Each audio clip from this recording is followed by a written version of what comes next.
മാനവരാശിയെ പൂർണ്ണമായും ഞെട്ടിച്ചുകൊണ്ടാണ് ആ മരണവാർത്ത ആളിപ്പടർന്നത്. മരണവാർത്ത പുറത്തായതിനു ശേഷം കോടിക്കണക്കിന് ആളുകളാണ് അദ്ദേഹത്തിന്റെ പേര് ഗൂഗിളിൽ തിരയാൻ ആരംഭിച്ചത്. ഗൂഗിളിന്റെ സെർവറിന് താങ്ങാവുന്നതിലും അപ്പുറമായിരുന്നു ആ ആളുകളുടെ എണ്ണം. അങ്ങനെ ചരിത്രത്തിൽ ആദ്യമായി ഗൂഗിളിന്റെ സെർവർ ഒരു മനുഷ്യൻ കാരണം ഡൗണായി. അതോടൊപ്പം ട്വിറ്ററിലും ഇതേ സംഭവം തന്നെ ആവർത്തിച്ചു. ഒരു മിനിറ്റിൽ 5000 ട്വീറ്റുകളാണ് അദ്ദേഹത്തിന്റെ പേരിൽ വന്നുകൊണ്ടിരുന്നത്. ഇത്തരത്തിലുള്ള ഒരു ഉപയോഗത്തിന് ട്വിറ്റർ തയ്യാറായിരുന്നില്ല.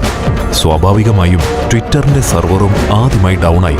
അന്നത്തെ പ്രധാന വെബ്സൈറ്റുകളെല്ലാം അദ്ദേഹത്തിന്റെ പേര് അരമണിക്കൂറത്തേക്ക് ബ്ലോക്ക് ചെയ്യാൻ തീരുമാനിച്ചു.